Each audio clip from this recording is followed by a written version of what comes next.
अस्सलाम वालेकुम दोस्तों, मेरा नाम फैज़ान तनवीर और आज की इस वीडियो में मैं आप लोगों का वेलकम करता हूं। आज की वीडियो में मैं आप लोगों को बताऊंगा कि अपनी स्टडीज़ पर किस तरीके से फोकस को इंक्रीज़ किया जा सकता है, किस तरीके से अपनी कंसंट्रेशन स्टडीज़ पर बढ़ाई जा सकती है और ज़्यादा अमाउंट में चीज़ें याद की जा सकती हैं और एग्ज़ाम के टाइम पर कैसे हम लोग फोकस को बहुत अल्ट्रा लेवल पर इंक्रीज़ कर सकते हैं। तो अगर आज की वीडियो में आप लोग इंटरेस्टेड हैं तो इस वीडियो को मैं आप लोगों को रेकमेंड करूंगा कि स्टार्ट से लेकर एंड तक लाजमी से देखिएगा, ताकि आप लोगों को डिटेल से 5 पॉइंट्स ऐसे पता चल सके जिनसे आप लोगों का फोकस लेवल बहुत इंक्रीज़ हो जाएगा। और वैसे भी ये बहुत ज़्यादा पूछे जाने वाला सवाल है। बहुत ज़्यादा बच्चों को ये प्रॉब्लम आती है कि जब वो पढ़ने बैठते हैं तो उनका फोकस लेवल उतना नहीं होता जितना कि होना चाहिए और वो लोग अच्छे तरीके से पढ़ नहीं पाते। तो अगर आप लोग भी उन्हीं स्टूडेंट्स में से शुमार होते हैं, इसमें किसी किस्म के कोई शेम की बात नहीं है। आप लोगों में से बहुत ज़्यादा लोग इस तरीके के हो सकते हैं, इवन कि मैं खुद भी अपने टाइम में ऐसा ही था। तो इन 5 पॉइंट्स पर मैंने अमल किया और आज मेरा फोकस लेवल और कंसंट्रेशन लेवल इस हद तक इंक्रीज़ हो चुका है। तो अगर आप लोग भी चाहते हैं कि आपका फोकस लेवल इस लेवल पर इंक्रीज़ हो तो इस वीडियो को एंड तक लाजमी से देखिएगा, क्योंकि नंबर 4 पॉइंट सबसे इंपॉर्टेंट पॉइंट है आप लोगों के लिए, तो इसको बिल्कुल भी मिस नहीं करना आप लोगों ने। इसके साथ साथ अगर अभी तक आप लोगों ने चैनल को सब्सक्राइब नहीं किया तो अभी जाए, मैं आपका वेट कर रहा हूँ। सब्सक्राइब करें मेरे चैनल को, रेड कलर का सब्सक्राइब बटन नीचे मौजूद है, उस पर क्लिक करके बेल नोटिफिकेशन को ऑल पे क्लिक करें ताकि फ्यूचर में आने वाली इंफॉर्मेटिव और इंपॉर्टेंट वीडियोस आप लोगों को मिल सकें। तो चलिए आज की वीडियो को शुरू करते हैं। तो सबसे पहला पॉइंट आप लोगों को बताना चाहता हूं वो ये है कि सिलेक्शन ऑफ राइट प्लेस, यानी कि आप लोगों ने जहां भी पढ़ने बैठना है आपको सबसे पहले एक अच्छी सी सिलेक्शन करनी होगी। सिलेक्शन का मतलब ये नहीं है कि आप किसी ऑडिटोरियम में पढ़ने चले जाएंगे या किसी अपने घर वालों से जिद करें कि हम लोगों को रेंट पे घर लेके दिया जाए जहाँ पे हम लोग पढ़ें। ऐसा बिल्कुल भी नहीं है। आप लोगों ने अपने घर में एक ऐसी लोकेशन, ऐसी प्रिसाइज लोकेशन को फोकस करना है, कंसनट्रेट करना है कि जहाँ पर आप लोगों को ज़्यादा डिस्ट्रैक्शंस ना फेस करनी पड़े, ज़्यादा नॉइज़ ना वहाँ पर हो और वहाँ पर आप लोगों के फैमिली मेम्बर्स, छोटे बहन भाइयों का आना जाना ज़्यादा ना हो। आप लोगों को एक क्वाइट सी प्लेस अपने लिए तलाश करनी पड़ेगी, वहां बैठकर आप लोगों ने पढ़ना है। ये तो पहला पॉइंट हुआ। इसके साथ साथ आप लोगों को ऐसी प्लेस की भी ज़रूरत है जहां पर आप लोग ज़्यादा कंफर्टेबल फील ना करें। ये कहने का मेरा मतलब बहुत अजीब सा है। इसका मतलब ये है कि बहुत से बच्चे इंक्लूडिंग मी ऐसे पढ़ते होते थे कि हम लोग बेड पर बैठे हुए, बेड पर लेट कर पढ़ रहे हैं, उससे हम लोग एक कंफर्ट जोन में चले जाते हैं और इस जोन में नींद तो आ सकती है लेकिन पढ़ाई कभी नहीं हो सकती।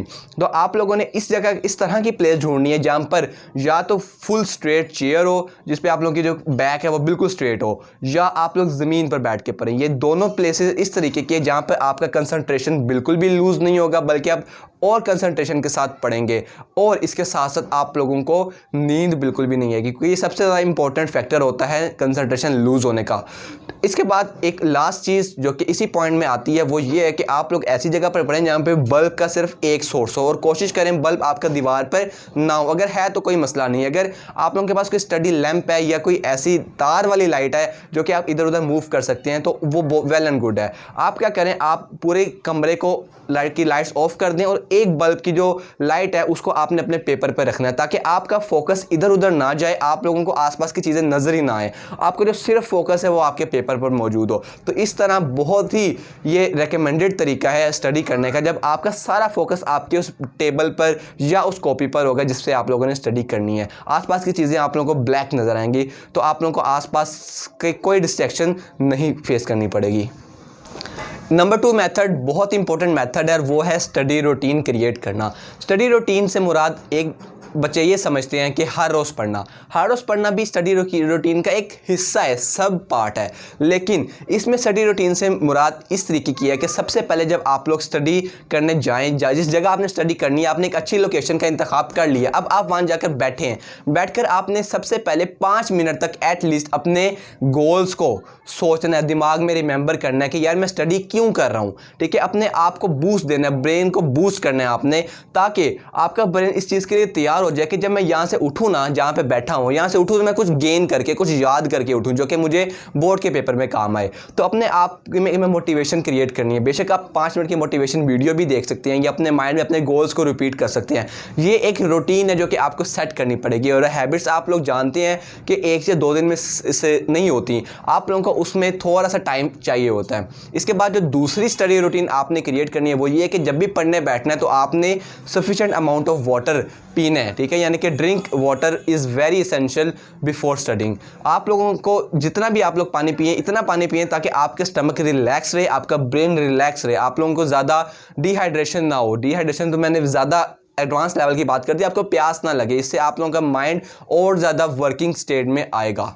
तीसरी स्टडी रूटीन है वो हो सकती है कि आप लोग जिस जगह बैठे वहाँ पर सबसे पहले क्लीन उस जगह को करके बैठे, क्योंकि ये माइंड की भी एक साइकोलॉजी है कि आप के जो स्टूडेंट्स होते हैं या जो लोग होते हैं वो उस जगह बैठकर अच्छे तरीके से अपना आउटपुट इनपुट दे पाते हैं जो जगह आसपास साफ होती है। अब आप एज्यूम कर सकते हैं कि आप इस जगह पर काम करें जहाँ जगह जगह कूड़ा क्रिकेट है तो आप वहाँ पर काम नहीं कर सकते। तो स्टडी का भी यही है, अगर आप लोगों के आसपास चीज़ें बिखरी पड़ी हुई हैं, सामान आपका बिखरा पड़ा हुआ है, तो आप लोग वहाँ पर स्टडी नहीं कर पाएंगे। तो बैठने से पहले अपनी जो इर्द गिर्द की जगह है उसको क्लीन करके बैठे, इससे आपके माइंड को भी सेटिस्फेक्शन मिलेगी कि मैं अच्छा इनपुट कर सकूं और मुझे उसका आउटपुट भी अच्छा मिल सके।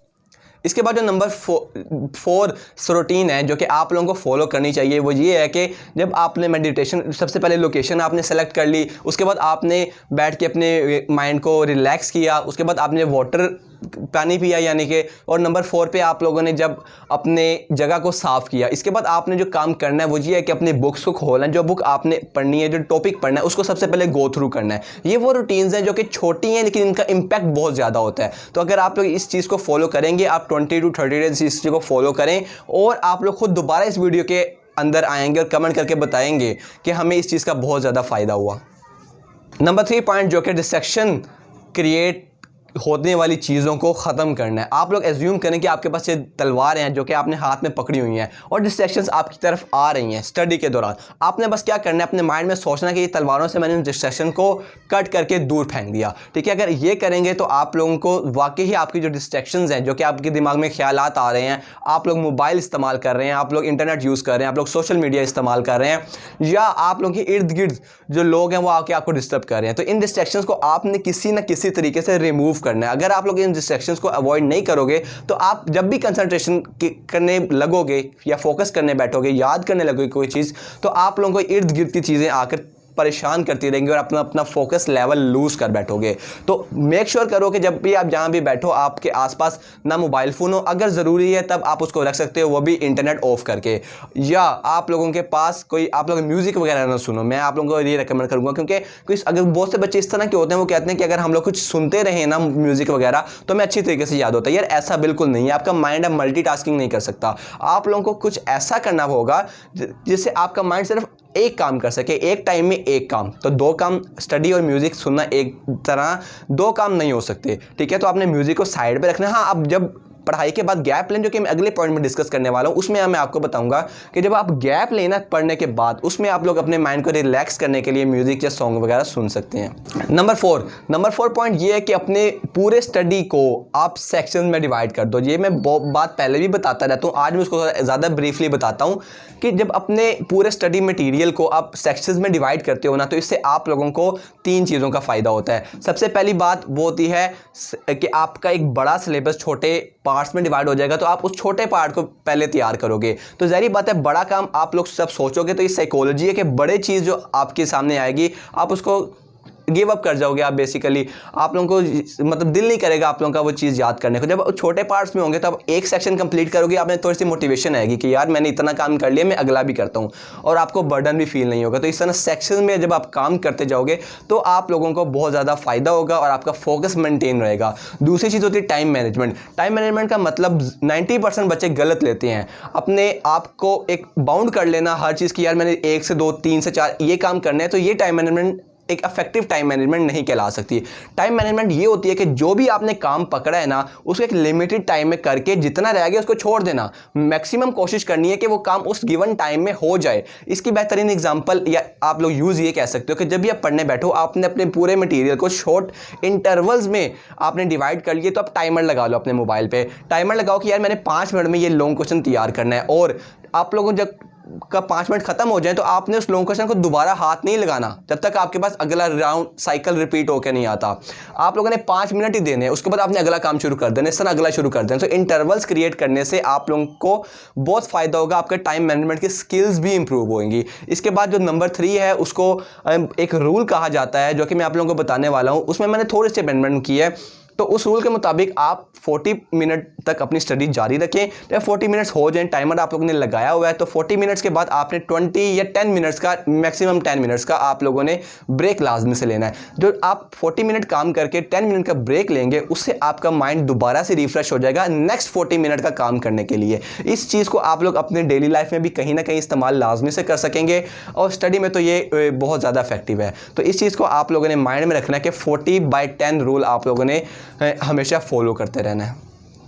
नंबर 5, आज की वीडियो का सबसे last but not the least point वो ये है कि आपने एक टू डू लिस्ट क्रिएट करनी है। टू डू लिस्ट मैं आप लोगों को पहले बता देता हूँ होती क्या है। टू डू लिस्ट होती है कि आप लोगों ने अपने दिन के या अपने एक स्पेसिफिक टाइम ड्यूरेशन के जितने भी आपने काम करने होते हैं, आप उसको एक जगह पर लिख सकते हो। आप उसको कहीं भी आप पेज पे लिख सकते हो पेन से। उसके बाद आप जो भी काम होता जाए आप उसको टिक करते जाओ या क्रॉस करते जाओ, ताकि आप लोगों को पता चलता जाए कि यार मैंने इतने काम कर लिए हैं, मेरे इतने काम रह गए हैं। तो इसको बोलते हैं to do list. Student life में ये चीज़ बहुत इंपॉर्टेंट है, बहुत ज़्यादा हेल्पफुल है, यूज़फुल है टू डू लिस्ट क्रिएट करना। इससे क्या होगा, इससे आप लोगों को पता चलेगा कि यार मैंने इतने से इतने टाइम में इतने इतने टॉपिक्स तैयार करने हैं। आप उन टॉपिक्स के सारी एक लिस्ट बना लो, और जैसे जैसे टाइमर लगाकर आप उस टॉपिक को करते जाओगे, याद करते जाओगे, तो यार लर्न करते जाओगे, तो आप उस पर ऐसे मार्क कर लो या टिक का निशान लगा लो जो आप लोगों ने करना है। उससे क्या होगा, आप लोगों को ये भी पता चलेगा कि यार मैंने इतने से इतने टाइम में ये काम कर लिया है, मैं कैपेबल हूँ ये काम करने के। और दूसरा ये होगा कि आप लोगों के अंदर मोटिवेशन सी पैदा होती जाएगी, आप लोगों को और करने का दिल करेगा। जब आप एक सर्टेन गोल को अचीव कर लोगे, तो आपका नेचुरली दिल करेगा कि यार मैं इससे अगले वाला काम भी करूँ, इससे अगले वाला काम भी करूँ, और जल्दी करने की कोशिश करूँ। तो टू डू लिस्ट क्रिएट करना बहुत ज़्यादा इंपॉर्टेंट है, बहुत ज़्यादा बेनिफिशियल है आप लोगों के लिए, अगर आप लोग स्टूडेंट लाइफ में। और टू डू लिस्ट तो हर जगह बिजनेसमैन, मिलियनियर्स, बिलियनियर्स भी इस्तेमाल करते होते हैं, तो आप लोग भी इसको लाजमी से इस्तेमाल करें, बहुत बेनिफिशियल है। और आज की वीडियो के लिए 5 पॉइंट्स पूरे हो चुके हैं, जिसमें मैंने आप लोगों को काफ़ी कुछ बता दिया। उम्मीद करता हूं कि आपको काफ़ी चीज़ें इससे नई जानने को मिली होंगी और आप लोग इसको अप्लाई लाजमी से करोगे। तो आज की वीडियो में बस इतना ही। अगर आप लोगों को आज की वीडियो पसंद आई है तो वीडियो को लाइक लाजमी से कीजिएगा, और अगर आप लोगों को वीडियो अच्छी लगी है तो यार इसको ज़्यादा से ज़्यादा शेयर किया करो। नीचे शेयर का बटन मौजूद है, एक लिंक कॉपी करो, फेसबुक पे, इंस्टाग्राम पे, व्हाट्सएप पे शेयर करो, अपने दोस्तों को, बहन भाइयों को, जूनियर्स को लाजमी शेयर करो, ताकि उनको भी इस रूटीन का पता चल सके और वो भी इस चीज़ से फ़ायदा उठा सकें। और इसके साथ साथ जिस तरह ये वीडियो मैंने आप लोगों के कमेंट पर बनाई है, तो आप लोग अगर चाहते हैं कि मैं अगली वीडियो भी आपके बताए हुए टॉपिक पर बनाऊँ, तो अभी जाओ नीचे कमेंट करो, मुझे मेरे वीडियो का आइडिया बताओ, ताकि मैं अगली वीडियो आप लोगों के बताए हुए नेक्स्ट टॉपिक पर बना सकूं। और अगर आप लोगों को ये रूटीन पसंद आ रही है, मेरी वीडियोस अच्छी लगती हैं, आप लोगों को कुछ जानने को मिलता है बेसिकली, तो आप लोग मुझे चैनल को सब्सक्राइब कर सकते हो, रजिस्टर हो सकते हो इस चैनल के साथ। नीचे सब्सक्राइब का बटन मौजूद है, उस पर क्लिक करो, चैनल को सब्सक्राइब करो, साथ बेल नोटिफिकेशन को ऑल पे क्लिक करो, ताकि मैं जो भी वीडियो फ्यूचर में अपलोड करूँ, जो कि आप लोगों के लिए देखना बहुत ज़रूरी है, वो आप लोगों को नोटिफिकेशन के ज़रिए मिल सके। और लास्ट चीज़ वो ये है कि नीचे इंस्टाग्राम का लिंक मौजूद है। अगर आप लोग चाहते हैं, आप लोगों का कोई सवाल है, या आप लोग किसी किस्म के नोट्स खरीदना चाहते हैं, या वैसे ही आप लोग फ्री में लेना चाहते हैं, तो आप लोग मुझे इंस्टाग्राम पर जाकर पहले फॉलो करें, उसके बाद डीएम करें, और मैं आप लोगों के एक एक डीएम का जवाब लाजमी से दूंगा। आसान है, FT प्रेजेंटेशन यूज़र नेम है, उस पर जाकर लाजमी से एक बार चेक लाजमी से कीजिएगा। और इसी तरीके का फेसबुक का मैंने एक ऑफिशियल पेज बना लिया है, फेसबुक पर भी आप लोग मुझे जाकर फॉलो कर सकते हैं। तो मिलता हूँ मैं आपसे किसी अगली इंटरेस्टिंग वीडियो में। अपना बहुत सा ख्याल रखें, दुआओं में लाजमी से याद रखें, और अपने फोकस को लूज़ मत होने दें। अल्लाह हाफिज़।